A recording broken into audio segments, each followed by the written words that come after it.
Don't struggle, Mum. It's just your vitamin shot.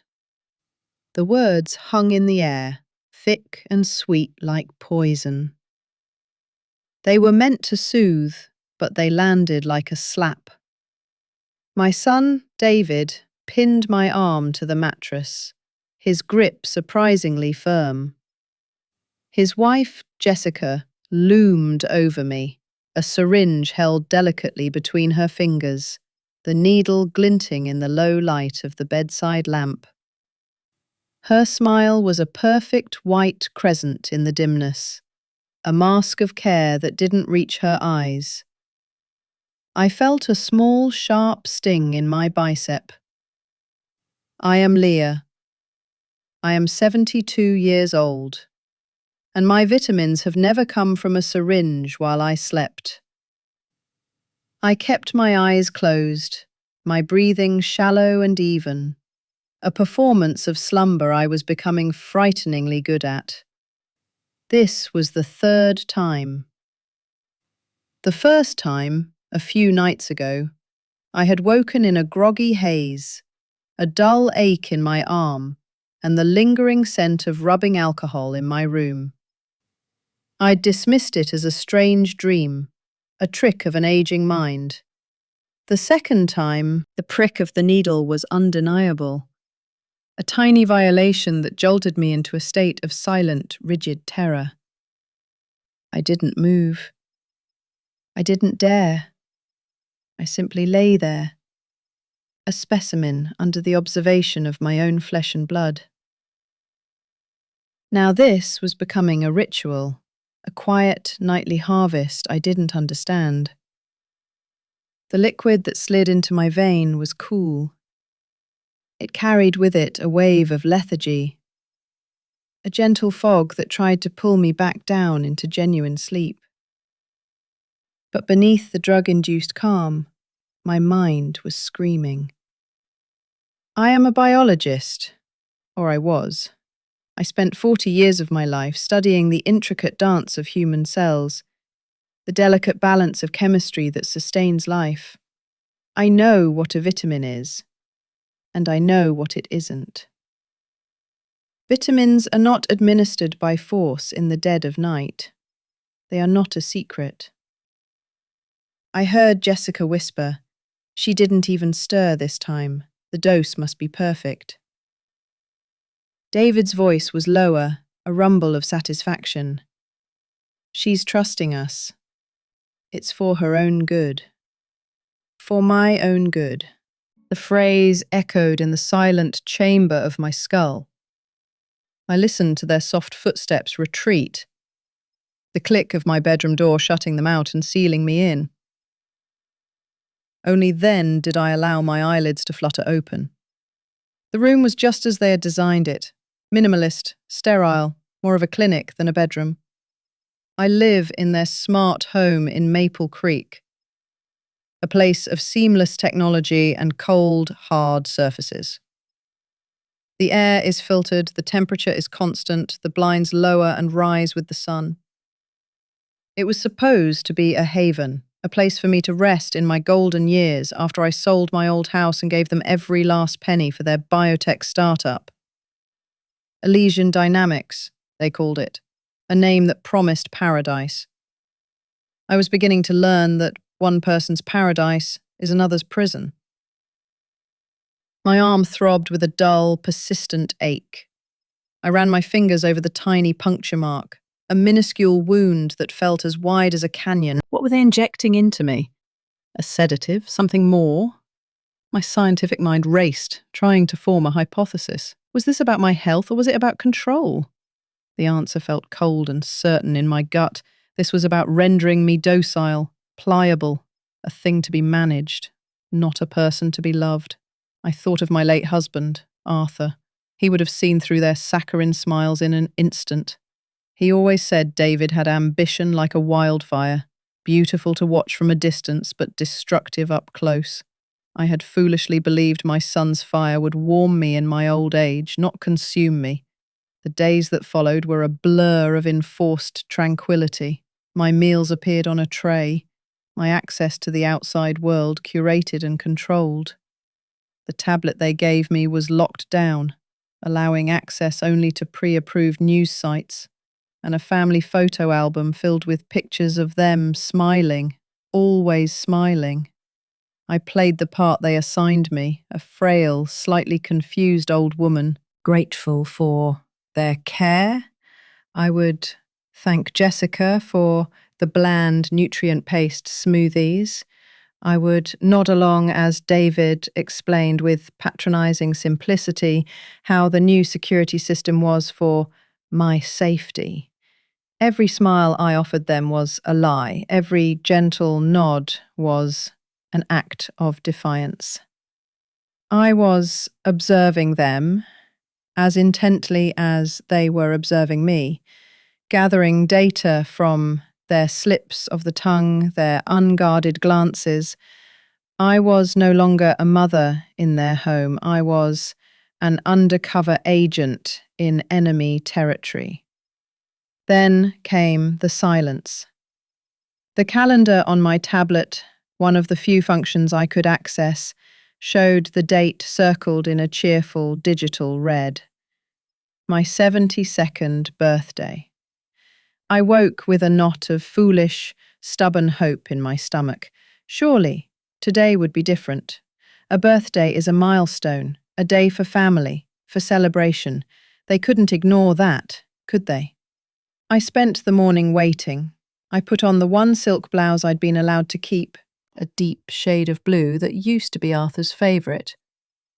I sat in the chair by the window, watching the automated lawn sprinklers turn on and off with perfect, soulless precision. The house was quieter than usual. The normal hum of their lives, David's booming conference calls, Jessica's rapid-fire typing, was absent. The hours crawled by. Noon came and went. The tray with my lunch was delivered by a service, left silently at my door. No note. No happy birthday. The hope in my stomach curdled into a cold, heavy dread. My phone, a simple device they'd given me for emergencies, remained dark and silent. No calls from my grandchildren, no texts from my sister. Had they told everyone I was too unwell for visitors? For phone calls? The thought was a chilling whisper that snaked around my heart. Evening fell. The automated lights in my room brightened to a soft, artificial twilight. I hadn't moved from the chair. The silk of my blouse felt like a costume for a play that had been cancelled. At 8 p.m, the door finally opened. It was Jessica, dressed not in her usual home attire of expensive athleisure wear, but in a glittering cocktail dress. Diamonds sparkled at her throat. David stood behind her in a tailored suit, his face flushed with excitement. "There you are, Leah," Jessica said, her voice bright and brittle. She didn't say Mum. She hadn't for weeks. We were just about to head out. I said nothing. My throat was too tight. "Big night for us," David added, checking his reflection in the dark glass of the window. "A gala at the club. Lots of potential investors." They weren't taking me. They weren't celebrating with me. They were leaving. On my birthday. The cruelty of it was so blatant, so profound it left me breathless. It was a declaration. You do not matter. Jessica's smile widened, seeing the look on my face. She seemed to savour it. She held up her phone, the screen glowing. "I was just about to post something.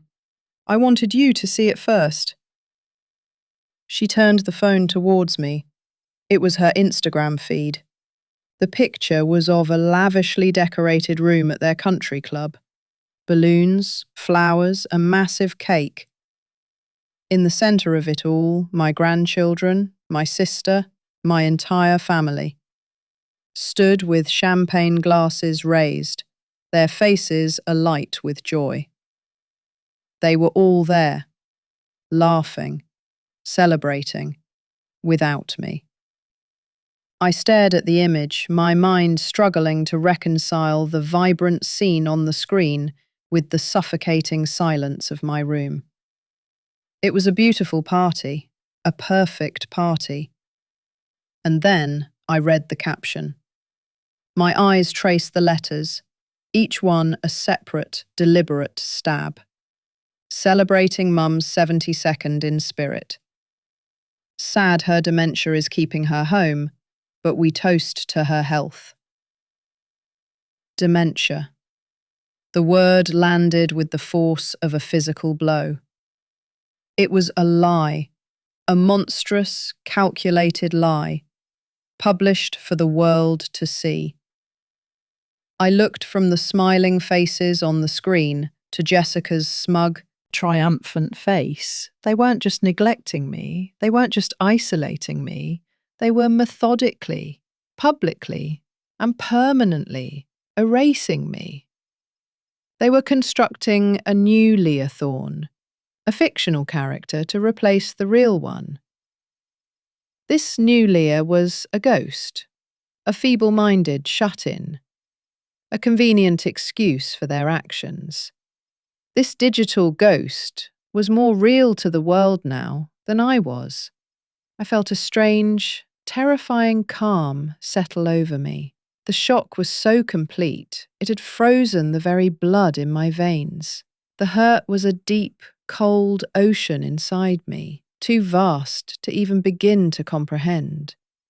They were building a narrative, brick by digital brick, a story of my decline that would justify everything. The injections, the isolation, the control. This wasn't just a betrayal, it was a strategy. This was the foundation of their empire, and I was the stone they were grinding into dust to build it. I handed the phone back to Jessica, my hand perfectly steady. I looked at my son, the boy I had raised, and saw only a stranger wearing his face. They turned and left, their laughter echoing down the hall as the door clicked shut, leaving me alone in the dark with the ghost they had created. My name is Leah Thorne. I am 72 years old, and for most of those years, my life was measured not in days or hours, but in the quiet rhythms of a shared existence. My world was the one I built with my husband, Arthur. He was a man of quiet brilliance, a geneticist whose mind saw the beautiful, intricate patterns in things the rest of us take for granted. Our home wasn't grand, but it was a universe unto itself. It smelled of the damp soil in my rose garden, the aging paper of Arthur's research journals, and the Earl Grey tea we'd brew every afternoon at precisely 4 o'clock. I was a scientist myself, a cellular biologist. Our dinner conversations were a dance of two different disciplines, mine focused on the life of a single cell, his on the long, winding story told by our DNA. We were two halves of a whole, exploring the magnificent architecture of life from different perspectives. I retired early to care for him when he fell ill, and I never once regretted it. The lab was fascinating, but the landscape of his face, the warmth of his hand in mine, that was my life's most profound work.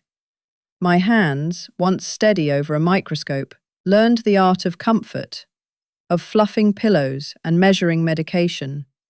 My identity as a scientist softly faded, replaced by the more immediate, more vital roles of wife, caregiver, and finally widow. When Arthur passed, the silence in that house became a weight. The scent of his books remained, but the echo of his voice was gone. It was in that hollow space that my son David came to me, his eyes full of a fire I recognized, the same ambition that had once burned in his father's. He brought his wife Jessica, a woman as sleek and polished as the technology she championed. They spoke of the future, of a world without disease, of extending the prime of human life.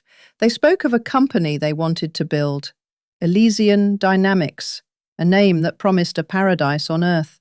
"Mom," David said, his hand covering mine on the worn kitchen table, "Dad's work, your work, it was the foundation. We can build the cathedral. We can change everything, but we need capital to start. I saw Arthur in him then. Not the gentle, contemplative Arthur I knew, but a younger, more ferocious version, a man who believed he could wrestle secrets from nature itself. I looked around the house, at the furniture that held the imprint of our 50 years together, at the garden I had so lovingly tended. They were ghosts. Beautiful, cherished ghosts, but ghosts all the same. My future, I thought, wasn't here in the past. It was with my son. It was in his dream. So I did what any mother would do. I didn't hesitate. I sold the house, the vessel of my life's memories, and gave every last cent to David. It was my legacy, I told myself, a continuation of the scientific pursuit Arthur and I had shared.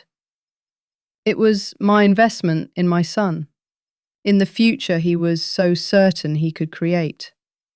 In return, they gave me a home with them, or rather, a room. A room in the basement of their new, state-of-the-art smart house. They explained it was the quietest part of the house, the best place for me to rest. The walls were a stark antiseptic white, the kind you see in hospitals and laboratories. There was no clutter, no photographs, no books, just a bed, a small table, and a large screen on the wall. And in the corner, a small black dome mounted on the ceiling, a camera. "For your safety, Mum," Jessica had explained with a smile that didn't quite reach her eyes. "This way, we can be alerted if you fall or need anything. The system monitors your heart rate, your sleep patterns, everything. It's the best care money can buy. The best care." My meals arrived on a tray at precise times, curated for optimal nutrition, bland, tasteless, and utterly joyless. My walks were in their small, manicured backyard, timed to the minute by an app on David's phone. The door to my room clicked shut from the outside, a soft electronic sound that screamed of finality. This wasn't a family home. It was a facility. I wasn't a mother living with her son. I was an inmate. I was a specimen. The full, horrifying realization didn't crash down on me all at once. It seeped in, a slow, cold tide. I would hear them talking upstairs, their voices muffled, but the clinical tone unmistakable. They never asked me how I was feeling. They discussed my biometric outputs. They didn't talk about my memories. They referenced my cognitive baseline. One evening, I overheard David on the phone, his voice sharp with excitement. "The asset is stable," he said. "Cellular regeneration rates are off the charts. We're looking at a biological gold mine." The asset. My blood ran cold.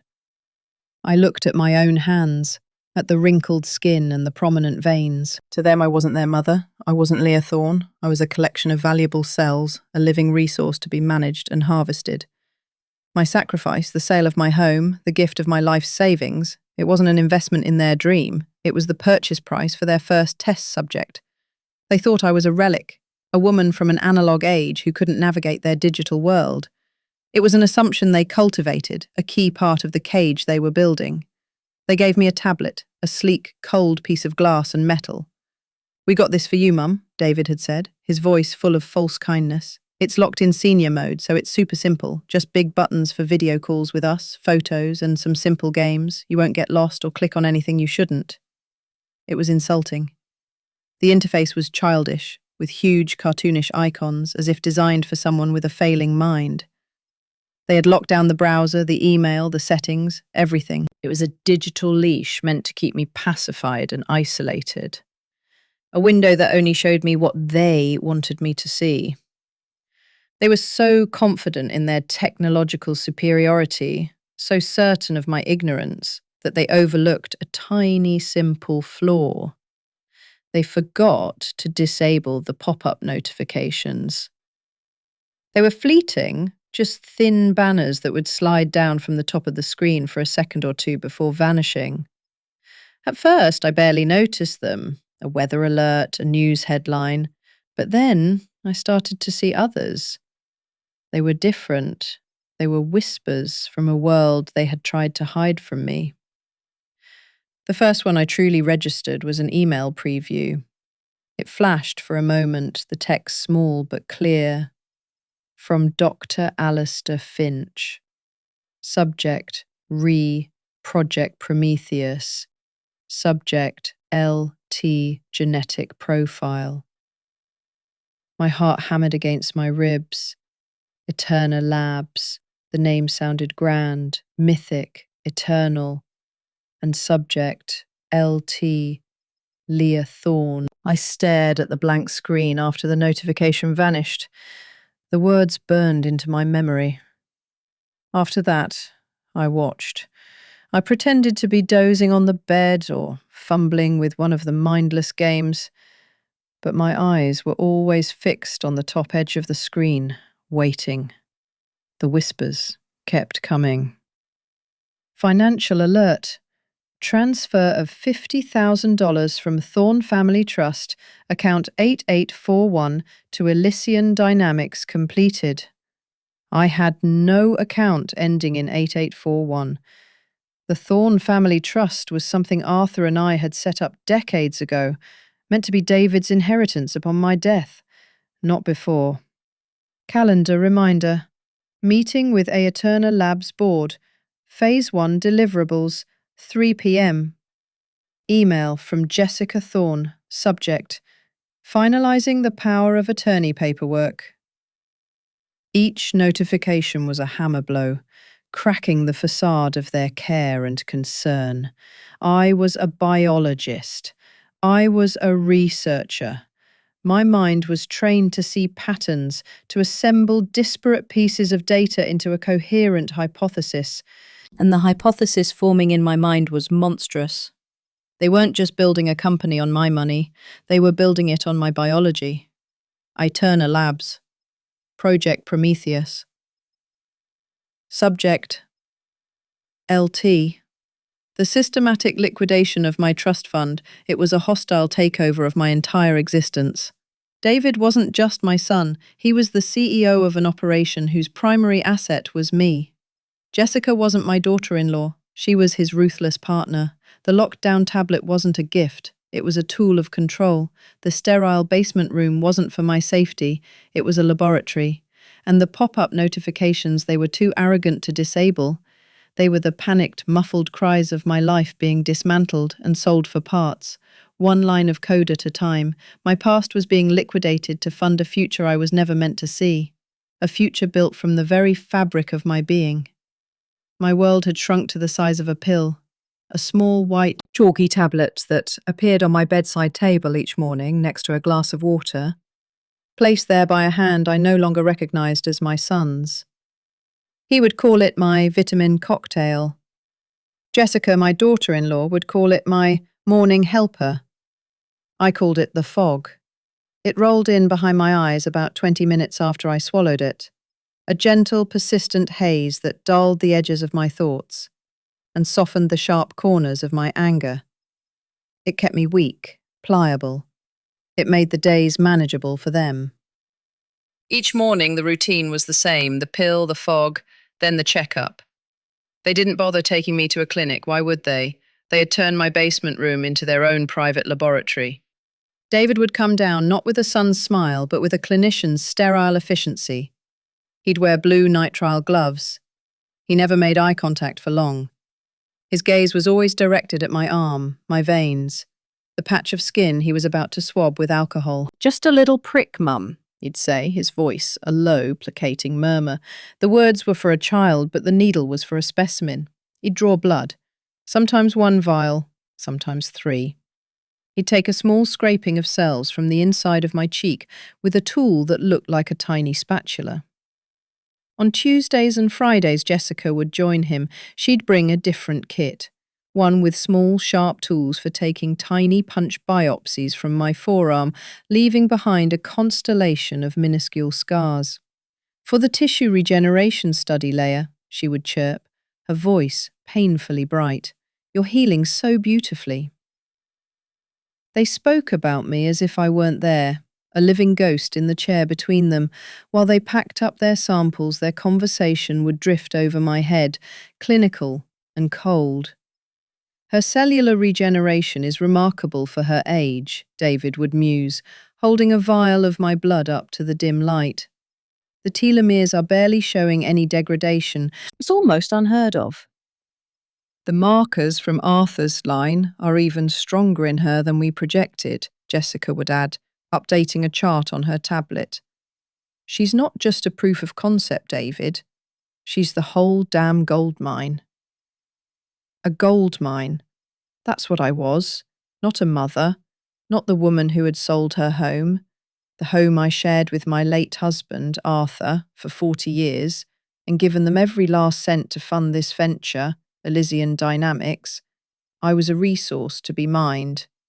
And they were the eager prospectors, chipping away at me, piece by piece.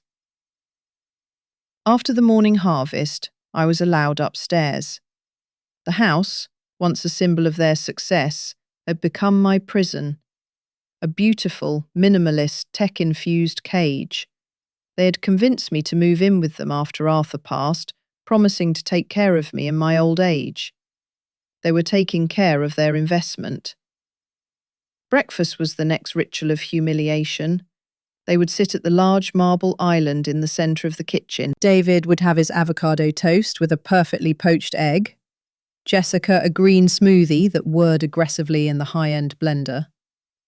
Their son, my grandson Leo, would have a colourful bowl of cereal. And me? I was given a small wooden stool in the corner away from the family table. It's better for your back, Mum, David would say without looking at me. And it's easier to clean up if you have a spill. My meal was always the same, a small grey bowl of watery oatmeal, served in a plastic dish with a plastic spoon, the kind you give to a toddler. One morning, Leo, who was only 6, toddled over to me, his face a mask of childish concern. He held out his spoon, which had a soggy, sugary loop on it. "Gammy," he said, his voice small, "you want some?" Before I could even smile, Jessica was there, swooping in to scoop him up. "Leo, honey, no," she said, her voice a saccharine sweet poison. "We don't share food with Grandma. Her tummy is very sensitive." She carried him back to the island, shooting a look over her shoulder at me. It wasn't a look of anger, it was a look of annoyance. The kind you give a pet that had tried to eat off your plate. Then she turned back to Leo and said, loud enough for me to hear, "Remember what we said, sweetie? Grandma's mind is a little bit broken. We have to be very gentle and not confuse her." I ate my oatmeal with the plastic spoon, the bland taste filling my mouth. I didn't cry. The fog wouldn't let me. It only allowed for a deep, hollow ache in my chest, a silent scream that never reached my lips. I was being erased, spoonful by spoonful. The house was a fortress of their design. Everything was smart, connected, and controlled. There were no keys, only voice-activated locks that responded to David and Jessica's voices. I once tried to open the front door, just to feel the outside air on my face. "I'm sorry, Leah." A calm, disembodied female voice had chimed from a speaker in the ceiling. "Access is denied. This door is locked for your safety." My safety? Cameras were everywhere. I saw them. Tiny black pupils, embedded in the smoke detectors, in the light fixtures, even in the digital clock on my bedside table. I was under constant surveillance. There was no privacy, no moment that was truly my own. I felt like a rat in a maze, observed by scientists who were charting my every move. The TV in the living room, a massive screen that took up an entire wall, was locked to a single channel.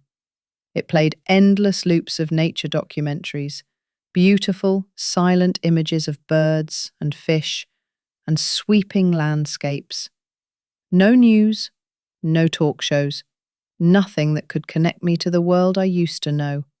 It was a digital pacifier, meant to keep me quiet and sedated. My one lifeline, my tablet, had been systematically severed. They gave it to me. To play brain games, they'd said, to keep your mind sharp. But I was a cell biologist, not a fool. I knew my way around a computer. In the beginning, I had tried to fight back. I'd search for my lawyer's phone number, but the browser would return an error. Network restrictions are in place. I'd try to open my email, only to be met with a login screen that no longer accepted my password. I tried my banking app. This account is currently under the management of your legal guardian. Please direct all inquiries to David Thorne. Legal guardian. The words hit me like a physical blow. One afternoon, while I was sitting on my stool in the corner, pretending to be lost in the fog, David took a call in the kitchen. He thought I was too sedated to understand. He spoke in a low, confident tone, the voice he used for business. "Yes, Mr. Henderson, I understand her concern," he said, pacing back and forth. "But the psychiatric evaluation is quite clear. Dr. Alistair confirmed a rapid onset of dementia with paranoid delusions. Yes, full power of attorney was granted last month. The documents are all digitally signed and notarized. Of course. We just want what's best for her. To keep her safe and manage her affairs so she doesn't have to worry." He hung up, my bank manager. He had fed them a story, a complete fabrication supported by a forged evaluation from a doctor I had never met. My signature, my consent, digitized and stolen. I was no longer Leah Thorne, a competent, retired scientist. I was a legal phantom, a digital ghost whose entire existence was now controlled and curated by her son. My friends, the few I still had, were told I was non-verbal and couldn't take calls. My assets, my life savings, my very identity, it had all been harvested as efficiently as my blood. They were growing bolder, more careless. Their success was making them sloppy. They were on the cusp of something big. I could feel it. The late-night calls, the hushed, excited conversations about Phase 2 and human trials. They were so sure of their control over me, so convinced of my mental decline that they started leaving their work out in the open. It happened one evening, a few weeks after the phone call. They were going out, a gala, Jessica had called it. She came downstairs in a shimmering silver dress, the fabric clinging to her like a second skin. David was in a tailored tuxedo. They looked like a power couple from a magazine. "We'll be late, Mum," David said, pausing at the door to the basement stairs. "Mrs. Albright will be here to sit with you. Don't give her any trouble." Mrs. Albright was the hired sitter, a stout woman who mostly just knitted and watched the Nature Channel, ignoring me completely. They thought I was furniture. But that night the fog felt thinner. Maybe they'd given me a slightly lower dose, not wanting me to be completely incoherent for the sitter. A spark of clarity, sharp and painful, cut through the usual haze. After they left, and Mrs. Albright was settled in front of the television, her knitting needles clicking a steady rhythm, I felt a pull. An instinct. On the kitchen island, next to a half-empty bottle of champagne, lay a stack of papers. They had been celebrating something before they left. My body felt heavy, my limbs filled with lead, but I forced myself off the stool. Each step was a monumental effort. I used the counter to steady myself, my breath coming in ragged gasps. The world swam slightly, but I kept my eyes fixed on that pile of paper. It was a research proposal, thick and bound, but underneath it was a single, older document. The paper was yellowed at the edges, the type from an old academic journal. My heart gave a painful lurch. I knew that formatting. I knew that name at the top. Arthur Thorne, Ph.D. It was my husband's work. A paper from years ago, one I had never seen. He had been a brilliant geneticist, but a deeply cautious one. He was always more interested in understanding the risks than in chasing the rewards. My fingers trembled as I picked it up. The title of the paper sent a chill through me that had nothing to do with the air conditioning. A study on a unique familial anomaly in cellular repair and apoptosis inhibition. I sank to the floor, leaning against the cold marble of the island, and began to read. My scientific mind, dormant for so long under the chemical blanket, began to stir. The words were complex, but they were my native language. Arthur wrote about a rare genetic marker he had discovered in his own family line, traced back for generations. It wasn't just a marker that slowed aging, as I had always believed. It was something far more profound. It was a code that actively instructed cells to repair decay, to fight off entropy on a molecular level. It was a biological fountain of youth.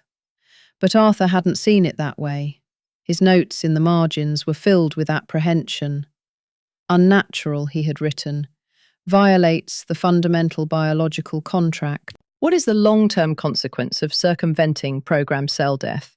This is not a gift, it is a time bomb. He had feared it. He had suppressed the research, worried about what someone less cautious might do with it. Someone like our son. I remembered a conversation from years ago. David, as a young, ambitious grad student, arguing with his father. But Dad, think of the potential. You could cure degenerative diseases, extend human life. Life isn't meant to be extended indefinitely, David, Arthur had replied calmly. There's a balance, a grace in the cycle. To disrupt it is arrogance. David had stormed off, muttering under his breath. That's not balance, it's cowardice. Now, sitting on the cold floor of my son's kitchen, it all clicked into place with horrifying clarity. David didn't see a time bomb, he saw his birthright. The inheritance his father had been too afraid to claim. Arthur had been the source of the genetic marker, but I, his wife, who had shared a life and a child with him, was the carrier. I was the living proof of concept. My body, my blood, my very cells were the key to unlocking the legacy Arthur feared and the fortune David craved. The last line of Arthur's abstract burned in my mind. Further research is required to determine the viability and safety of isolating this marker for therapeutic use. They weren't just taking my blood for analysis. They were trying to isolate it, to steal it, to replicate it. My prison wasn't just for my safety. It was a biosecure facility. I wasn't their mother anymore. I was their first and most vital human trial. And they were the only ones who knew it. The fog in my head began to recede, burned away by the cold, white-hot fire of understanding. The vague sense of betrayal coalesced into a single hard point of fury. They had not just stolen my money and my freedom. They had stolen my husband's legacy and twisted his fear into their greed, using my own body as the crucible. The days bled into one another, a watercolour wash of beige walls and the low, constant hum of the house's circulatory system. The sedatives they mixed into my food kept my body in a state of perpetual dusk, but my mind, my real self, clung to consciousness, like a shipwreck survivor to a piece of driftwood. It was during one of these sluggish afternoons, while I was performing my prescribed light chores, that the world cracked open. Jessica, ever the picture of frantic importance, had been clacking away on her laptop at the kitchen island. She took a call, her voice sharp and annoyed, and paced into the living room, leaving the machine open, its screen a glowing blue portal in the dim light. My cleaning was a sham, a piece of theatre to maintain the fiction of my gentle decline. My real work was observation. This was an opportunity I hadn't had in months. My movements were a study in slowness, the deliberate, heavy, slightly unsteady gait of an old woman, every joint a carefully orchestrated protest.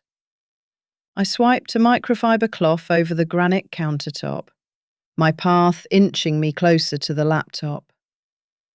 My heart, a slow, thick drum against my ribs, began to pick up its tempo. Just a glance, that's all I needed. My eyes fell on the screen and the world tilted. It wasn't a shopping site or a social media feed. It was a form. The header was sleek, corporate, with a logo that looked like a stylized infinity symbol. Turner Labs. And beneath it, a title that chilled the blood in my veins. Project Prometheus. Intake and Biosubmission Portal. Prometheus, the titan who stole fire from the gods for humanity. The arrogance was breathtaking. I scanned the fields, my mind, sharpened by a jolt of pure adrenaline, cutting through the chemical fog. Project description: an exclusive, invitation-only experimental gene therapy program designed to identify and replicate key markers of cellular longevity, effectively halting and reversing the aging process. Invitation only. They hadn't been invited. They had broken down the door and dragged the hostess in as their offering. And then I saw it, the box that made my breath catch in my throat, a dry, rasping sound in the silent kitchen. Subject name: Leah Thorne. And, right next to it, in parentheses, a single word that defined my entire existence in this house. A word that stripped me of my name, my history, my very personhood. Proxy.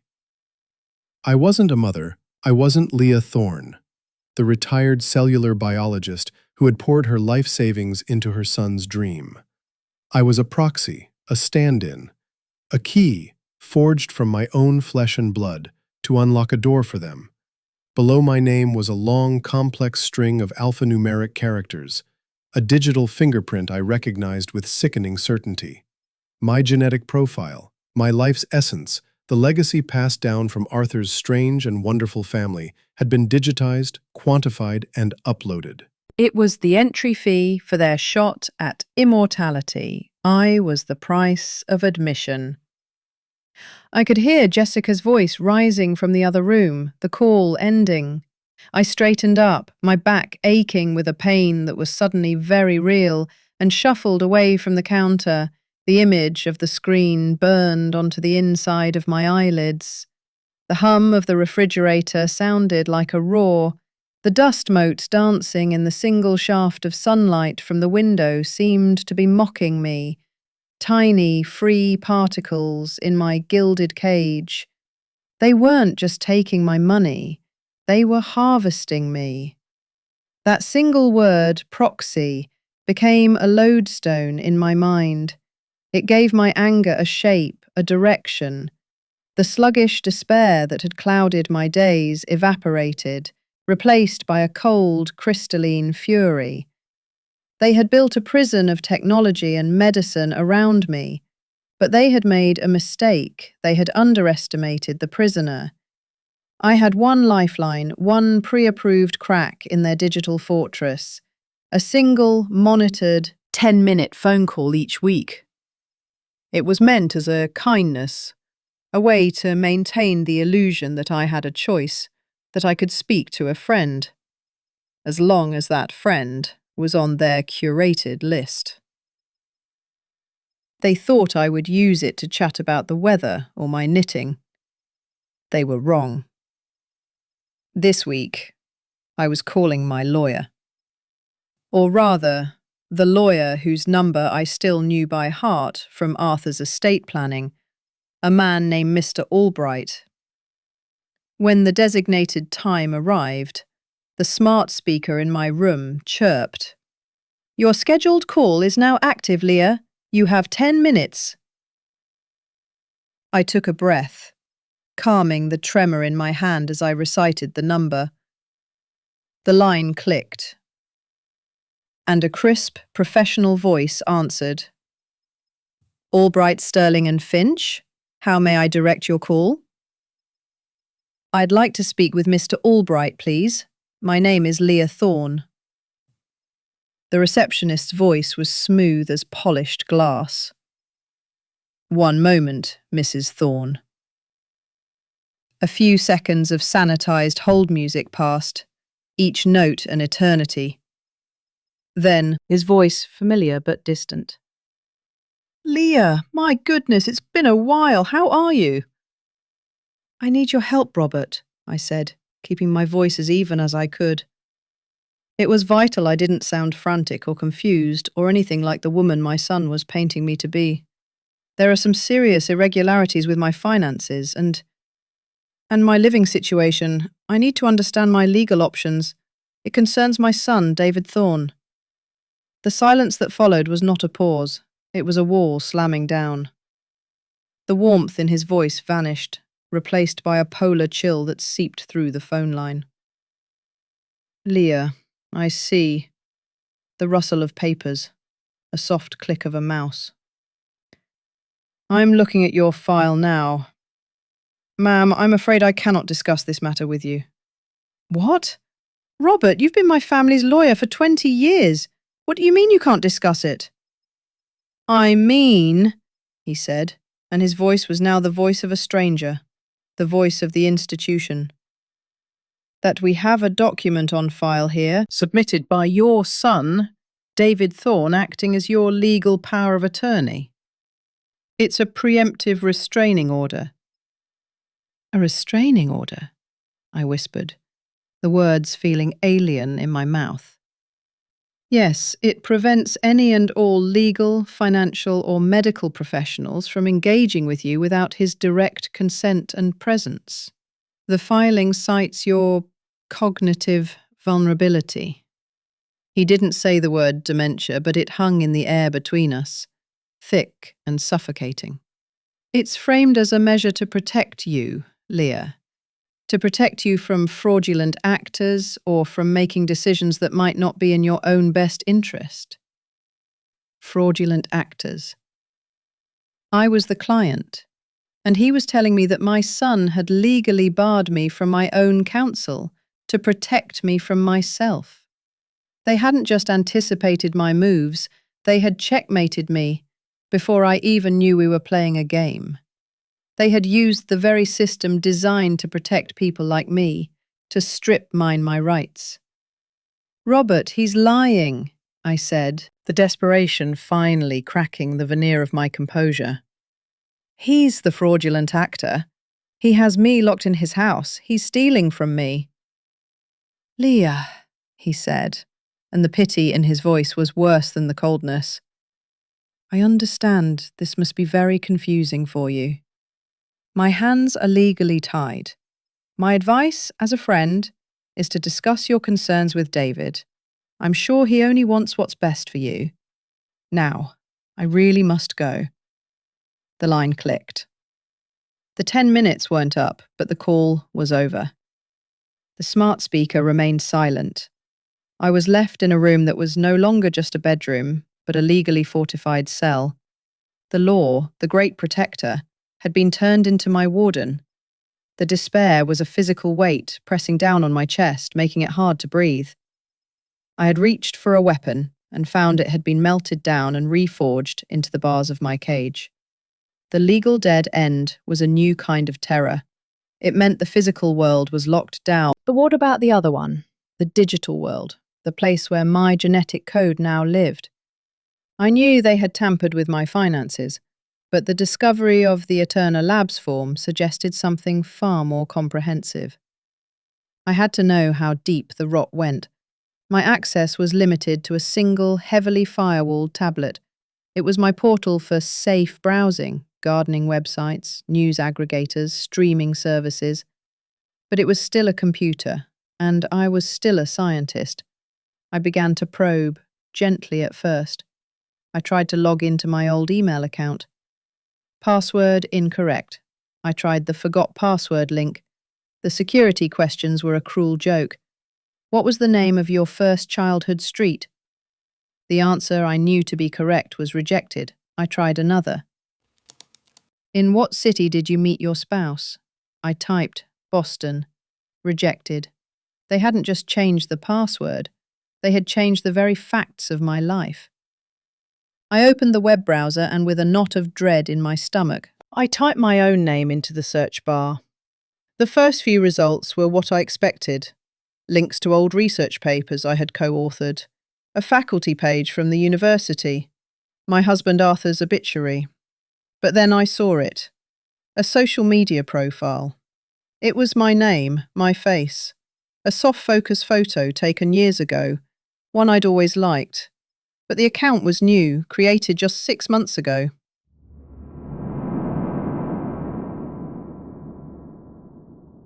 The bio read, Leah Thorne, mother, grandmother, lover of tea and classic films, navigating the golden years with the help of my wonderful family. My fingers trembled as I clicked. It was a digital phantom, a hollowed-out version of me, curated and managed by my children. The feed was a gallery of their deception. There was a photo of a bowl of soup, artfully arranged on a tray. The caption, posted by Jessica, read, Making sure Mum gets all her nutrients. She's having a tough day with her memory, but her spirit is so strong. So proud of my fighter. Hashtag dementia awareness. Hashtag family first. Hashtag end owls. Comments soundly enemies. There were hundreds of comments. You're such a good daughter, Jessica. Sending prayers for your mum. My grandfather had that. It's so hard. You're an angel. Another post, this one from David, a picture of the back of my head as I sat in the garden. A quiet moment of reflection for Mum today. Some days are better than others, but every day with her is a gift. They had built a new Leah Thorne, a sweet, confused, senile woman who was fading away gracefully under the loving care of her devoted children. They were pre-writing my obituary, one saccharine post at a time. This Leah was their alibi. She was the reason no one from my old life came looking for me. She was the reason I couldn't be trusted. She was the reason I was locked in this room.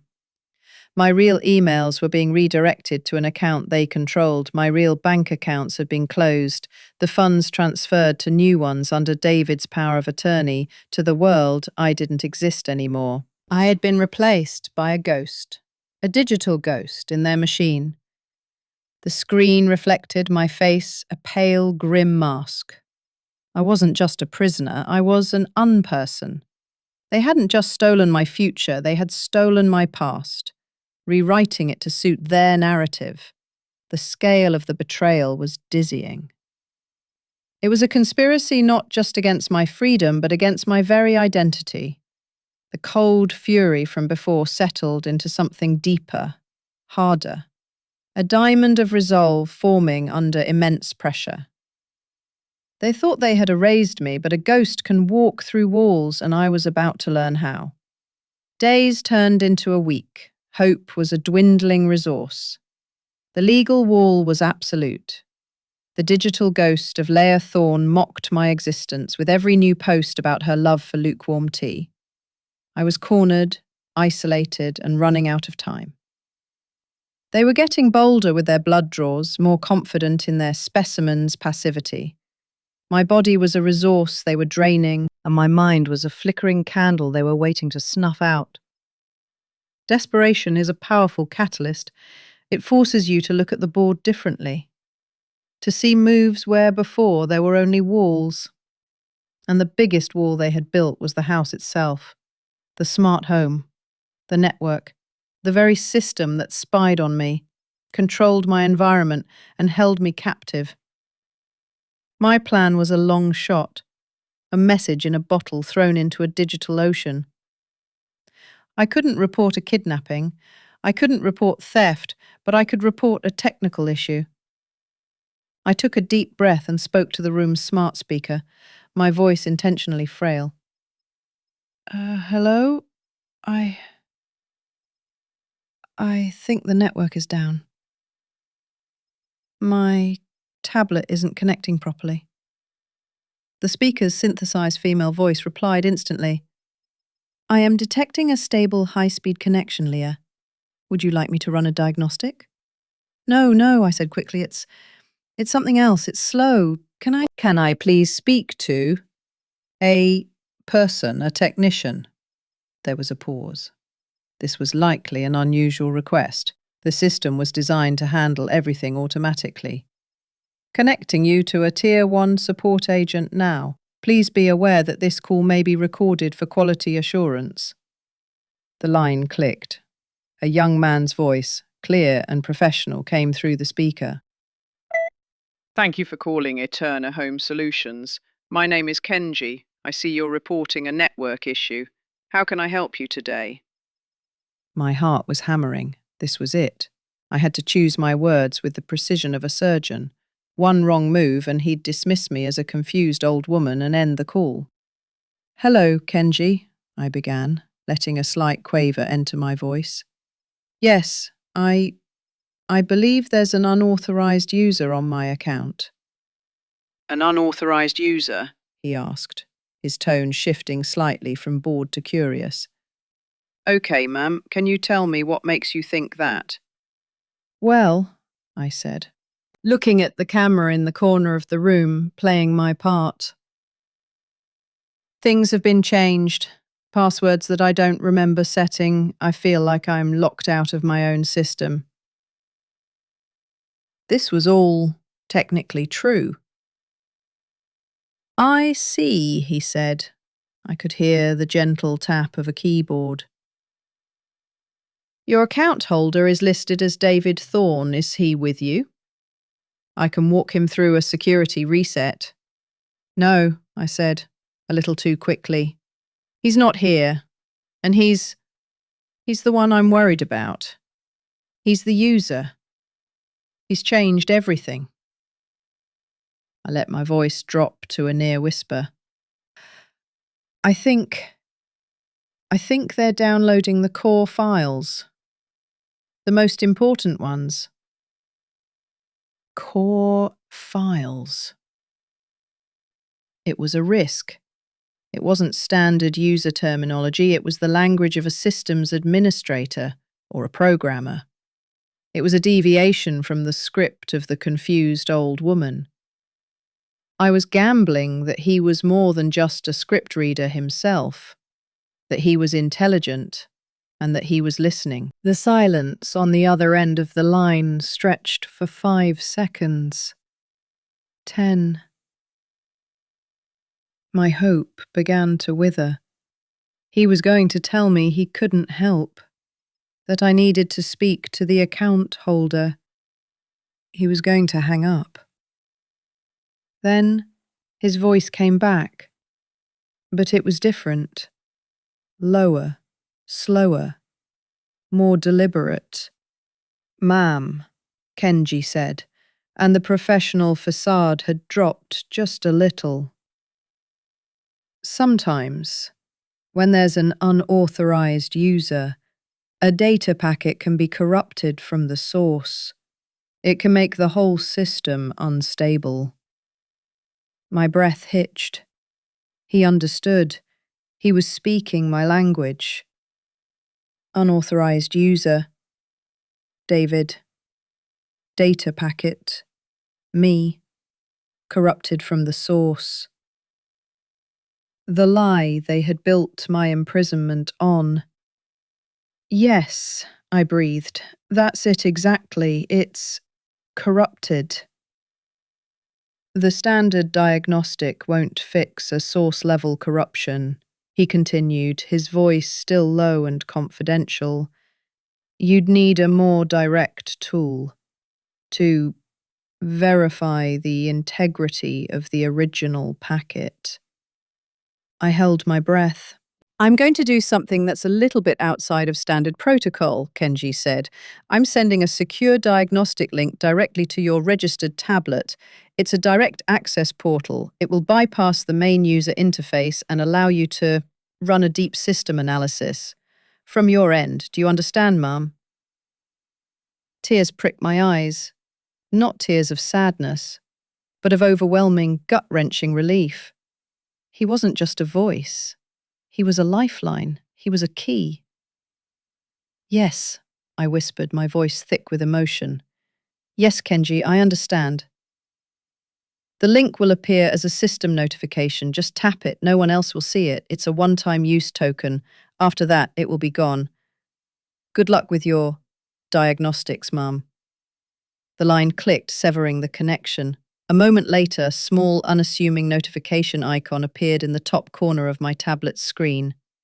It looked like a tiny shield. It didn't look like much, but to me, it was everything. It was the first glimmer of dawn after a long, dark night. It was the spark in the darkness.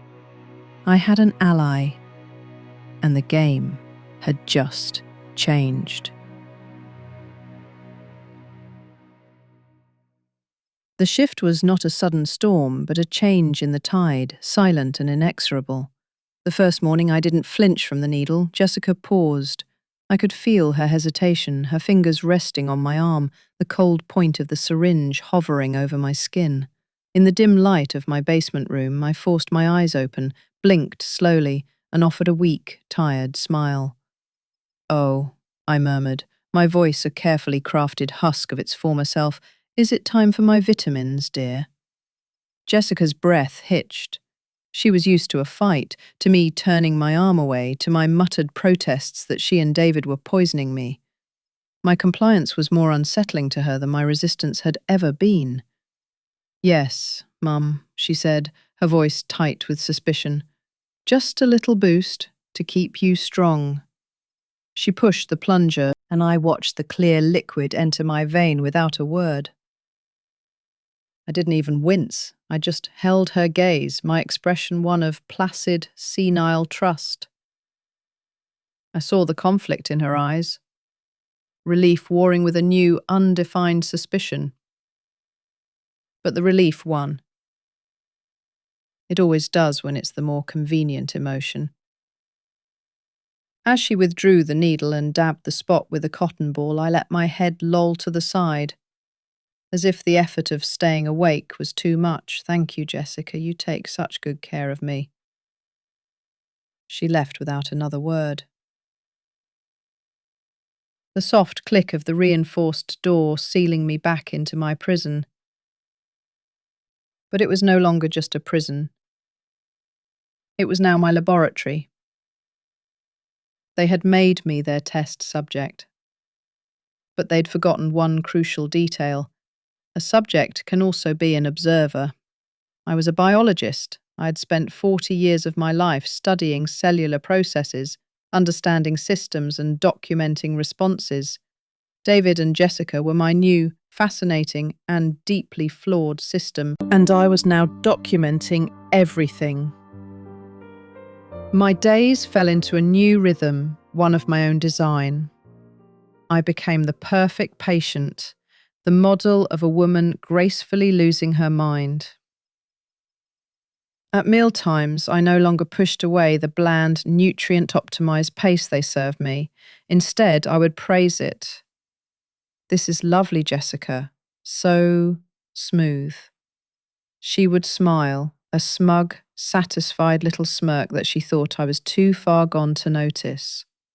While I ate, I listened. They had grown careless, believing me to be little more than a piece of furniture that happened to breathe. They discussed their work openly, their voices echoing in the sterile, minimalist house above my head. "Turner's preliminary data from the animal trials is astounding," David's voice would drift down the stairwell. "The cellular regeneration is off the charts. Once they see our data, the human data from Subject Zero, they'll fast-track us. We'll be the flagship case." Subject Zero, that's what I was. Not Mum, not Leah, a designation, a data point. I would take a slow, deliberate spoonful of the paste, my hand trembling just enough to be convincing, and I would listen to the details. I learned the name of their contact at Eterna Labs, Dr. Alistair Finch. I learned the timeline for their presentation, a major gala in a few weeks. I learned about the security protocols on their network. The firewalls, they bragged, were military grade. They spoke of my genetic markers as if they were discussing stock prices. The Thorn anomaly is the key, Jessica said one afternoon, her voice sharp and clear. It's not just slowing senescence, it's actively repairing telomere damage in real time. It's better than we even dreamed. Your father was a fool to be afraid of it. He was a cautious man, David replied, but there was no respect in his tone, only dismissal. He saw a curse. I see a multi-billion-dollar cure for aging, and it's all thanks to her. I heard the faint creak of the floorboards above me. He was standing right over my room. I looked up at the ceiling, a forkful of tasteless mush halfway to my mouth, and I smiled, a vacant, gentle smile. Yes, David, it is all thanks to me. More than you will ever know. The weekly checkups became my primary source of intelligence. David would bring down a rolling cart with a laptop, a blood pressure cuff, and an array of vials and sterile equipment. He treated me with a cloying, patronizing bedside manner that turned my stomach. Okay, Mum, just a little pinch now, he'd say, preparing to draw blood. I would extend my arm willingly. Whatever you need, son, you're the doctor now. My words were a faint whisper, but they landed with the intended effect. It inflated his ego, made him feel powerful, in control. While he fumbled with the tourniquet, his technique still clumsy after all these weeks, my eyes were on the laptop. He was so confident in my cognitive decline that he didn't even bother angling the screen away. I saw file names. SZ biometrics_Q3.XLSX, Eterna submission draft v4.docx, legal POA final entally arrive.pdf. I watched his fingers as he typed in his password, LEAHSGIFT1.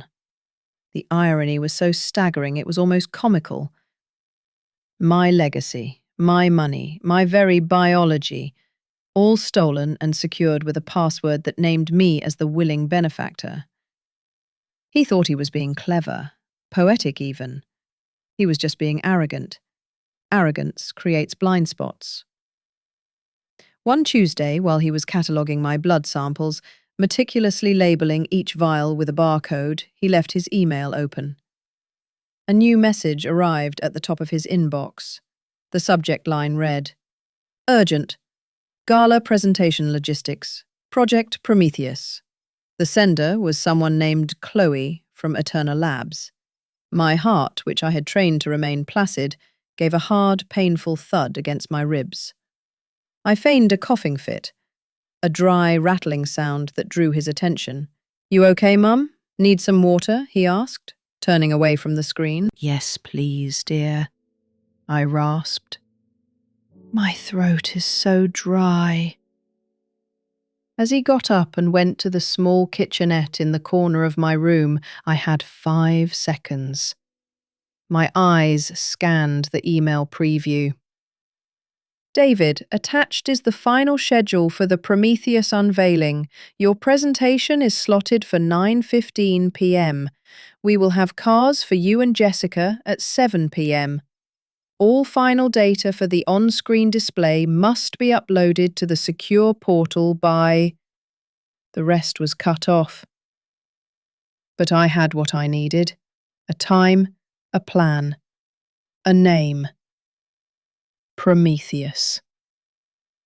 The titan who stole fire from the gods and gave it to humanity. How fitting. David saw himself as a titan, bestowing the fire of eternal youth upon the world. He forgot how that story ended, with Prometheus chained to a rock, an eagle eating his liver for all eternity. My performance became flawless. I was a ghost in my own life, a gentle, fading presence that asked for nothing and complied with everything. The more I faded, the brighter they shone. Jessica started wearing new jewelry, expensive pieces that glittered under the harsh LED lights of my room.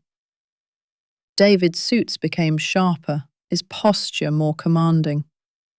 They were rehearsing for their new lives as biotech royalty, and I was their silent, grey-haired stepping stone. They had won, they were sure of it, and that was their most critical mistake.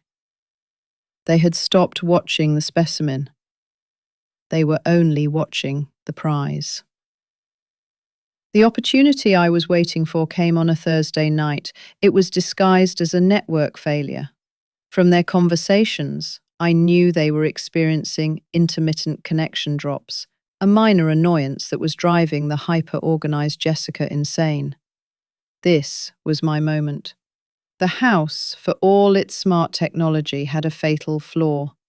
It relied on a single, overburdened residential internet provider. Using the limited access tablet they'd left me for entertainment, filled with simple puzzle games and pre-approved family photos, I waited until I heard them go upstairs to bed. The house fell into its nightly hum, a symphony of servers and climate control systems. I navigated to the internet service provider's support page. The interface was clunky, designed for the technologically illiterate, which was perfect for my cover. I initiated a text-based support chat. A window popped up. "Welcome to Omnicom support. My name is Kenji. How can I help you tonight?" My fingers, frail but steady, began to type. I had rehearsed this in my mind 1,000 times. I couldn't be direct. The chat logs were surely monitored. I had to speak in a language of distress they would mistake for senility. "Hello," I typed. "My television is broken. The pictures are all fuzzy. My son David, he said you could fix it. The house is too smart. It scares me." "I understand, ma'am," Kenji replied. "A smart house can be confusing. I'm looking at your account now. I don't see an issue with your television service, but it does look like your network is experiencing some packet loss. That might be causing the fuzziness." "Packets? Like little packages?" I typed, adding a string of confused emojis. "I just want to see the pictures. My grandchildren. David and Jessica put them on the little screen for me, but it's wrong. The data is wrong." There was a pause. For a heart-stopping moment, I thought I had miscalculated, that he would dismiss me as a confused old woman and end the chat. Then his reply came. It was different. The tone had shifted. "Ma'am, when you say the data is wrong, what do you mean exactly?" My breath caught. He had heard it. The word, data. It was the hook I had cast into the digital void. "The pictures," I typed, my fingers flying. "It's a picture of me, but it's not me. It says I'm sick. It says I'm not here. But I am here. I am right here." They locked the door. "The data is a lie." Another long pause. The 3 blinking dots that indicated he was typing seemed to go on for an eternity. The hum of the server rack in the corner of my room felt like a ticking clock. Then the message appeared. It was a masterpiece of corporate, plausible deniability. "Mom, it sounds like you might have a corrupted file on your local network. Sometimes these things can cause system-wide errors. I can run a deep diagnostic, but to do that, I need to send you a secure, encrypted link. This link will create a temporary, isolated channel directly to our diagnostic server. It bypasses the home network's main firewall.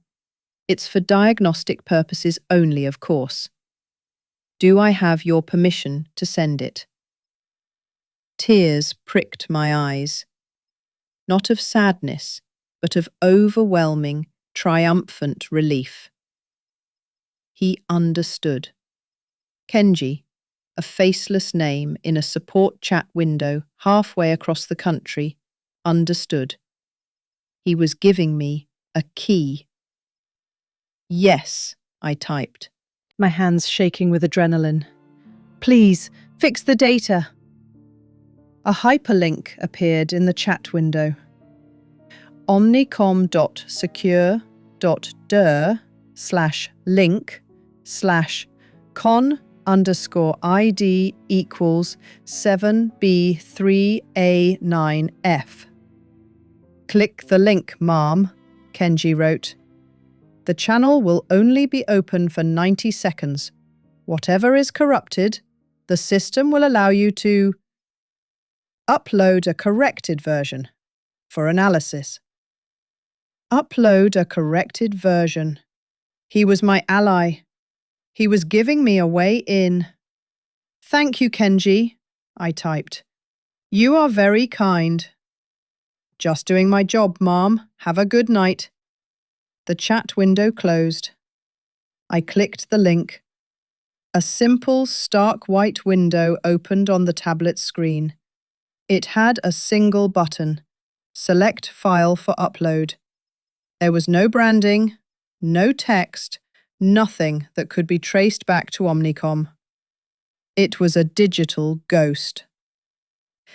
My heart hammered against my ribs. Now came the part that relied on my own hidden work. Over the past weeks, feigning interest in the family photos, I had learned the tablet's simple operating system. I had found a way to access a basic text editor, hiding it within a folder of kitten pictures.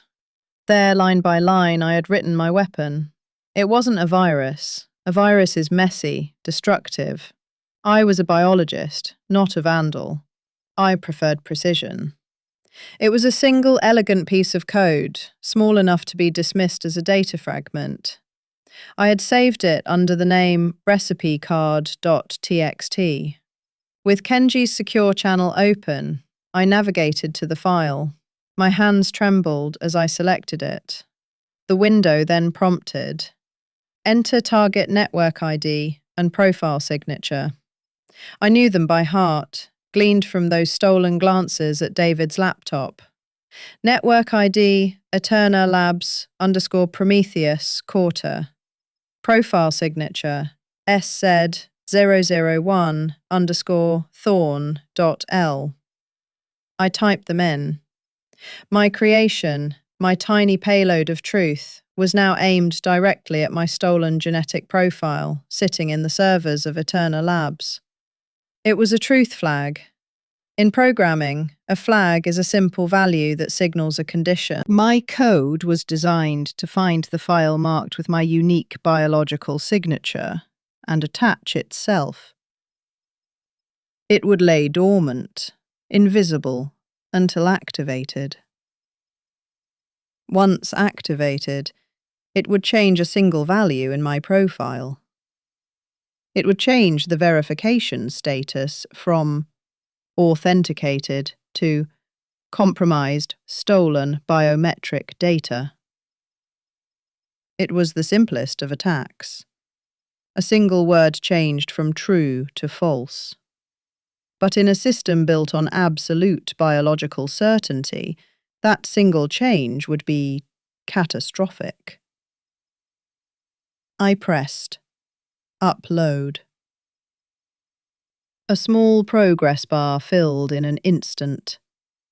The window vanished. I leaned back, my whole body trembling with the release of a tension I had held for months. I took a deep, shuddering breath and closed the tablet, placing it back on the nightstand. I navigated back to the home screen, a smiling picture of David and Jessica. I had done it. I had planted the seed of their destruction in the heart of their glorious machine. I couldn't get out, but I had sent my message in. I had corrected the data. The night of the Eterna Labs Gala arrived on a wave of palpable excitement that even penetrated the soundproofed walls of my room. I could hear the energy in the house, the quick, sharp footsteps, the high-pitched laughter from Jessica, the deep, confident hum of David's voice as he took calls. They were electric with anticipation. An hour before they were due to leave, they came down to my room together. It was the first time they had done so in weeks. They were transformed. Jessica was wearing a floor-length gown of shimmering silver fabric that clung to her like a second skin. Diamonds sparkled at her throat and ears. David was in a perfectly tailored tuxedo, his hair slicked back, a look of unassailable triumph on his face. They looked like gods descending from Olympus to visit a forgotten mortal. "We're going out, Mum," David said, his voice smooth as velvet. He stopped a few feet from my bed, looking down at me. There was a flicker of something in his eyes, not guilt, but perhaps a vestigial memory of the son he used to be. It was gone in an instant, replaced by the cool ambition that now defined him. "It's a big night for us, for the company." "You look wonderful, dear," I said, my voice soft and airy. I looked from him to Jessica, who was standing by the door, impatiently checking her diamond-encrusted watch. "Both of you, like movie stars." Jessica offered a thin, brittle smile. "It's the culmination of everything we've worked for, Leah. This is going to change the world." "And the future of our family," David added, the words heavy with meaning. "We're doing all of this for the future, so we can have the resources to take care of you properly, so you'll never have to worry about anything again." The lie was so bold, so audacious, that it was almost beautiful in its perfection. He was offering me a gilded cage for the rest of my life, paid for with my own stolen fortune and biology, and presenting it as an act of love. The old me, the me from before the first needle, would have screamed. She would have raged. She would have thrown the water glass from my nightstand at his smug, handsome face. But I was not her anymore. I was subject zero. I was the silent observer. I was the ghost in their machine. I pulled the thin blanket up to my chin, making myself look smaller, more frail.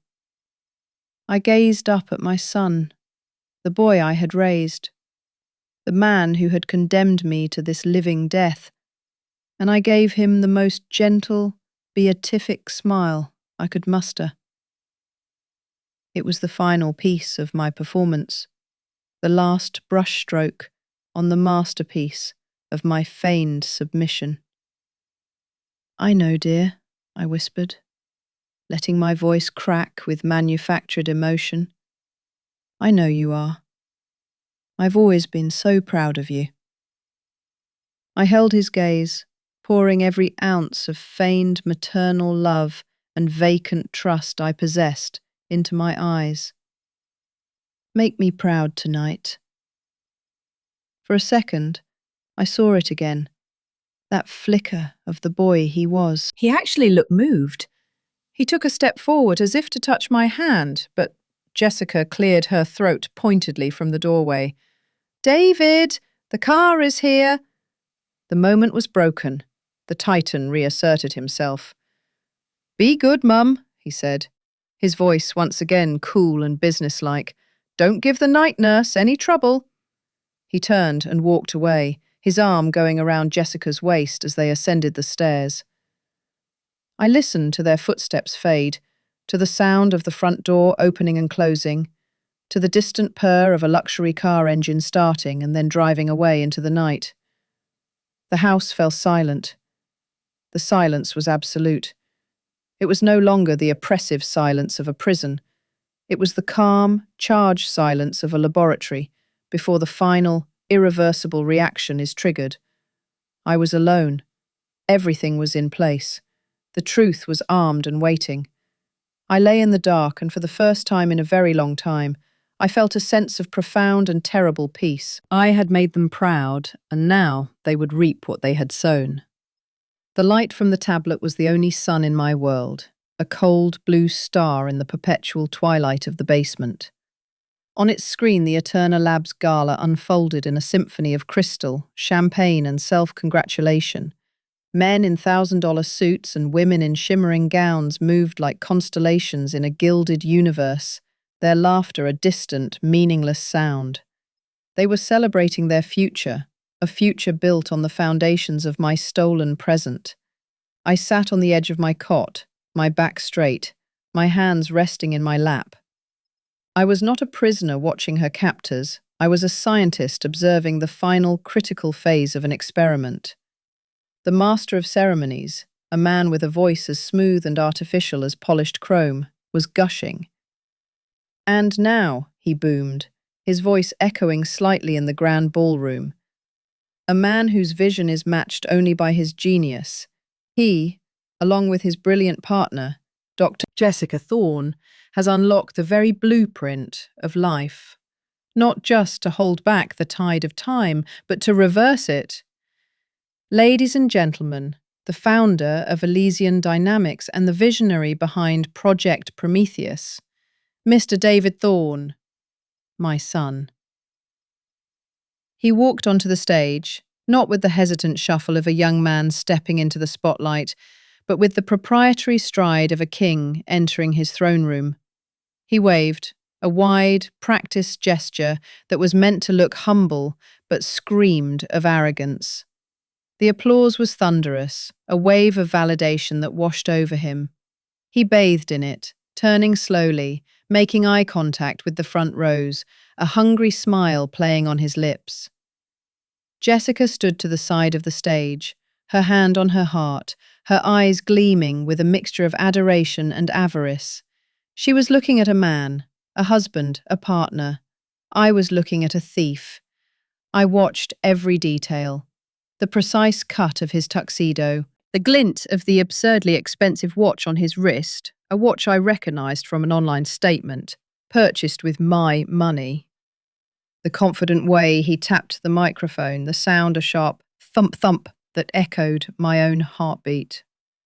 He was the picture of success, the triumph of ambition over ethics.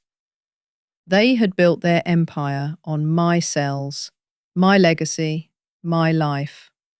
They thought they had buried me in this concrete box, erased me from the world and replaced me with a digital ghost of a senile old woman. They were wrong. My fingers hovered over the tablet's surface. My communication channel with Kenji was open, a simple encrypted text interface disguised as a system maintenance log. It was a single-line window, waiting.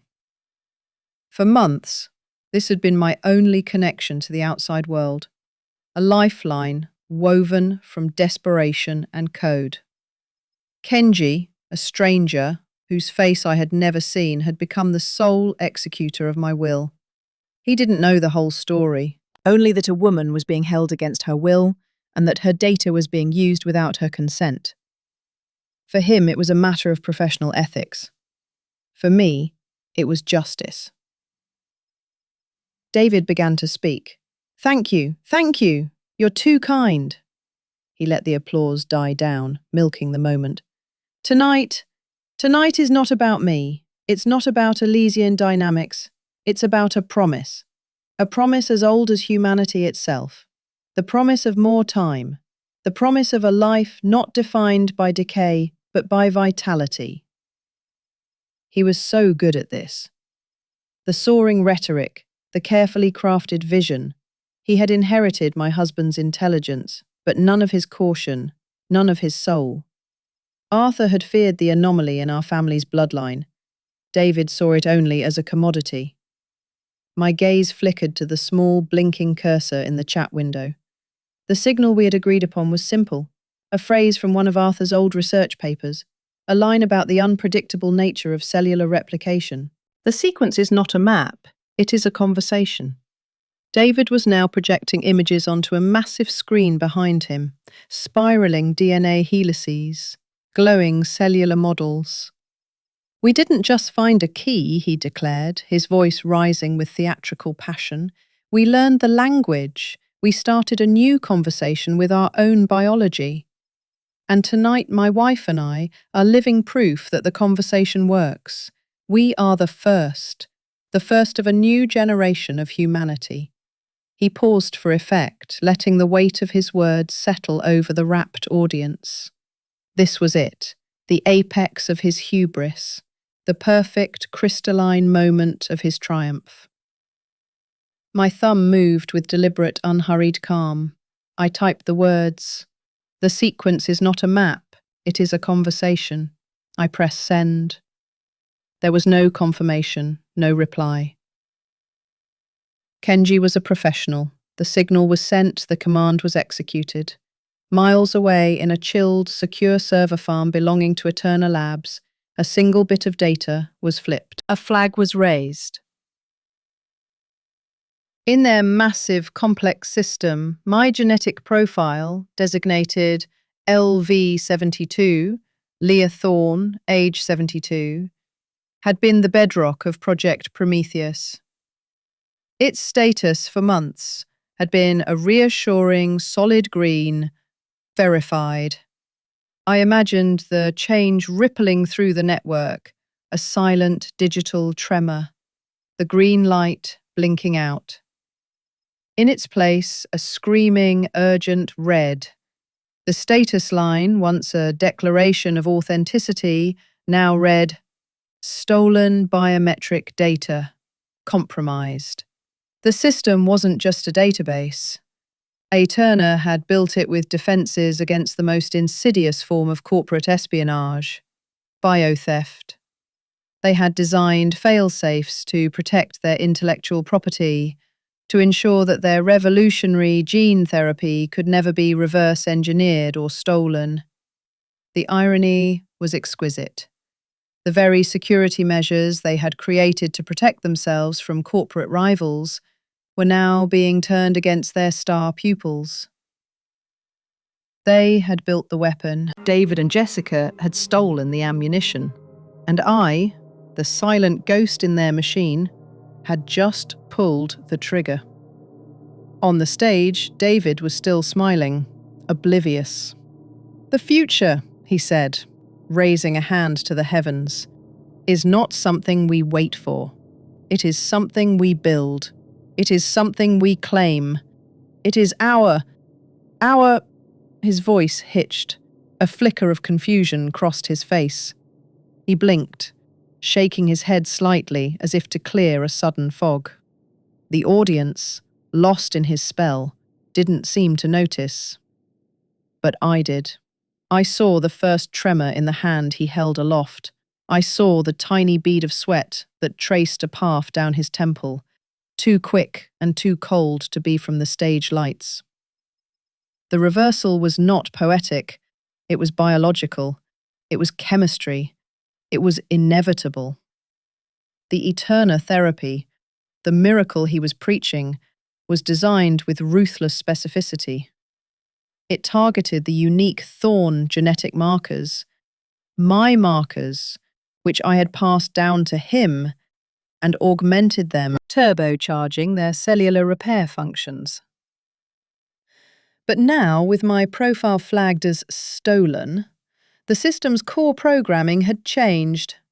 The fail-safe protocol, the guardian of Eterna's secrets, had been activated. The therapy was no longer an enhancement, it had received a new, overriding command: seek and destroy. The markers it was built to nurture, it now identified as a foreign contagion, an invasive biological signature that had to be purged from the host. The therapy didn't just stop, it began actively, systemically, attacking the very cells it was meant to save. David's smile faltered, replaced by a mask of bewilderment. He brought a hand to his chest, a gesture of confusion rather than pain. "It is our inheritance," he stammered, the word catching in his throat. He looked toward Jessica, a silent question in his eyes. She was still smiling, but her smile was frozen, her eyes widening as she saw what I saw. The cascade failure began. It started subtly, a slight greying of the skin around his eyes. He clutched the podium, his knuckles turning white. The crowd murmured, a low ripple of concern. Was he ill? Overcome with emotion? "David!" Jessica's voice was a sharp whisper, amplified by her lapel mic.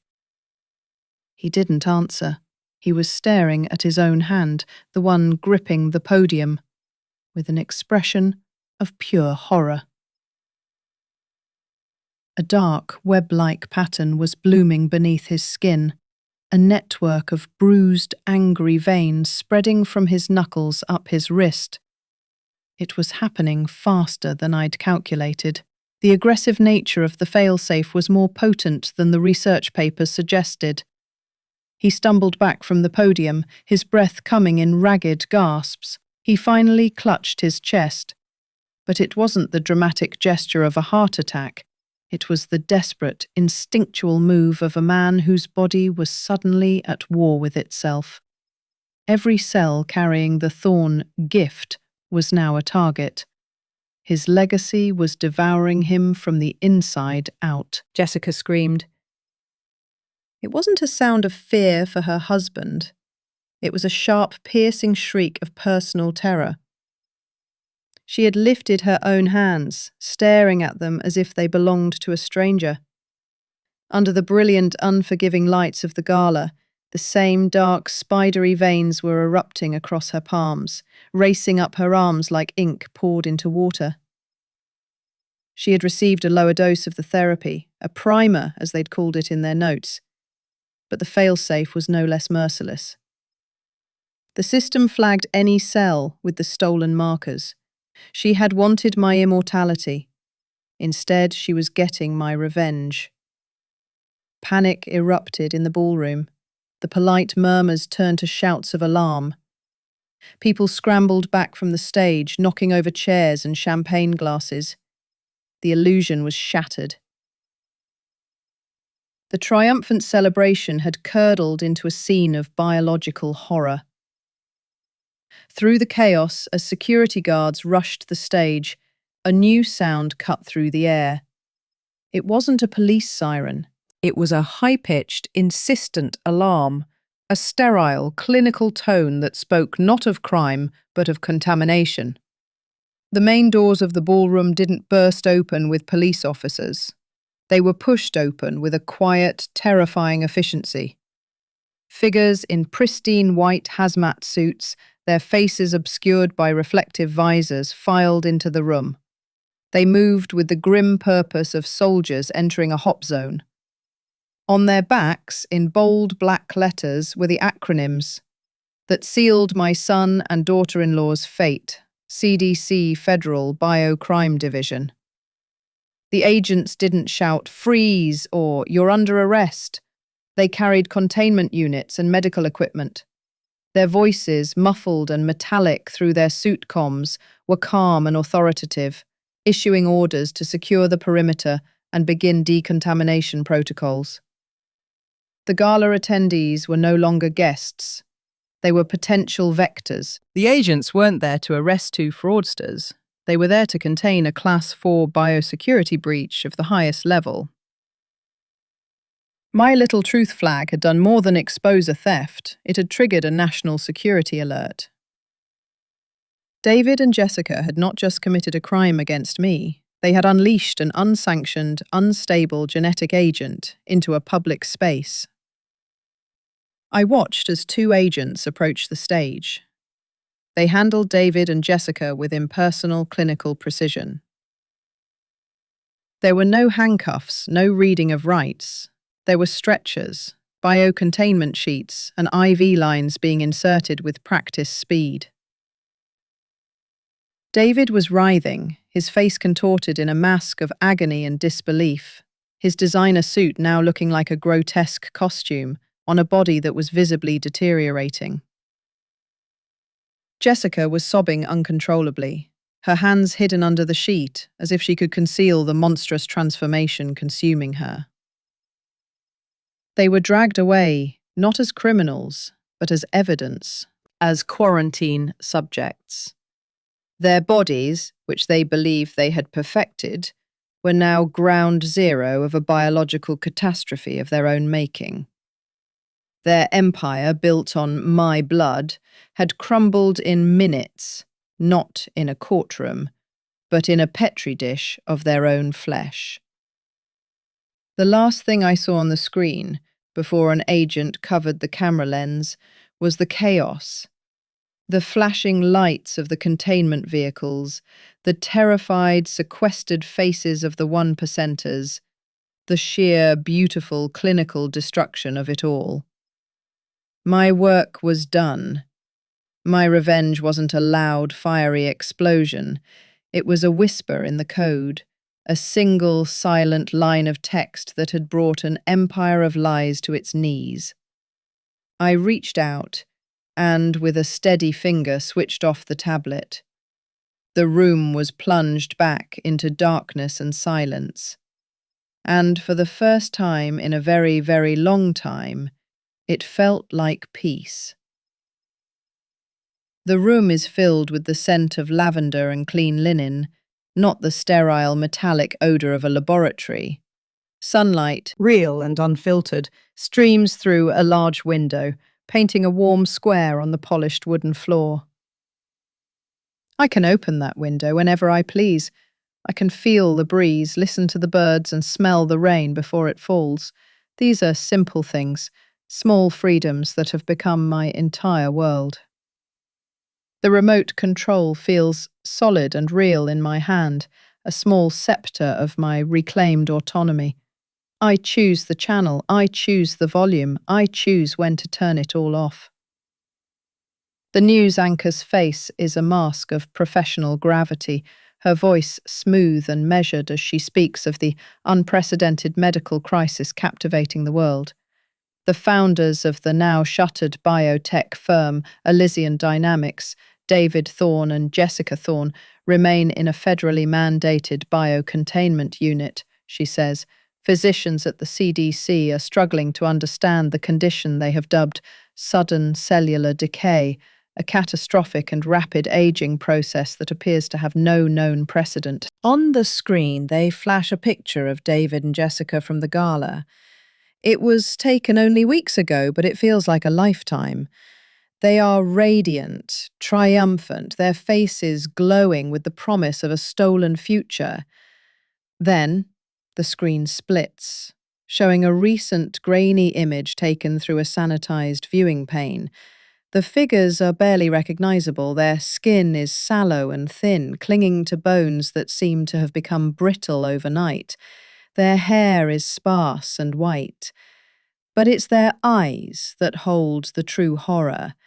They are the eyes of the very old, clouded with a terror that goes beyond fear of death. It is the terror of a debt coming due with impossible interest. The anchor continues. Sources say the condition is linked to the very gene therapy they were pioneering, a therapy that was supposed to be the key to cellular regeneration. Instead, it seems to have triggered a cascade failure, turning their own biology against them. A cold, quiet stillness settles over me. It is not triumph, it is not joy. It is the heavy, profound finality of a complex equation that has finally been solved. They spoke of my genetic code as if it were a natural resource to be mined, a mo vang, a gold mine as they called it. They drilled into my veins, extracted my essence, and tried to build an empire upon it. They never considered that the ground they were building on was not just my past, but my legacy, and that I still held the geological survey maps. They never imagined the mine could be rigged to collapse. A different segment begins, this one with a financial reporter standing in front of a stock market ticker. The fallout for Elysian Dynamics has been absolute, he says, his tone crisp. All assets have been frozen by federal order, pending a multi-agency investigation into charges of securities fraud, identity theft, and most disturbingly, unsanctioned human trials and biometric theft. My tablet, a new one that is truly mine, pings softly on the bedside table. It's not a notification I have to fear. It's not a summons or a schedule for my next treatment. It's an email from a law firm. The subject line is simple. Restitution, case finalized. I tap it open. It's a series of legal documents, but I scroll to the bottom line, the one that matters. A significant portion of the assets, their entire empire built on a lie, has been liquidated and transferred. The numbers are large, but they feel abstract. The money is not the prize. It is merely the proof. Proof that the digital ghost they created to replace me has been exorcised. The real Leah Thorne is back on the ledger. She has a bank account. She has a home. She has a name. I turn off the television. The anchor's voice vanishes, leaving behind a silence that is rich and deep. It's not the empty, suffocating silence of the basement, which was always humming with the sound of surveillance equipment, of my own life being monitored, catalogued, and consumed. This is a different kind of quiet. It is the silence of peace, the sound of a story finding its end. My name is Leah Thorne. For a time, that name was a mask worn by my son to secure his fortune. My face was a fiction he posted on social media to build his narrative of my decline. My body was a specimen he used to validate his ambition. They tried to erase me, to harvest my future and graft it onto their own. So I gave them a future they had earned. A future built on a stolen foundation, destined to crumble under the first tremor of truth. My revenge was not a shout from the rooftops. It was not a dramatic courtroom confrontation or a fiery act of retribution. It was quieter. It was a single, elegant line of code uploaded in the dead of night, a whisper in the digital dark, a precisely engineered flag of truth planted in a field of lies. I didn't destroy them. Their own creation did. The system they designed to grant them eternal youth was programmed for safety, to attack any corrupted or foreign element. All I did was tell it the truth. The biological signature they were celebrating as their own was, in fact, stolen. An invasive species. And the system did its job.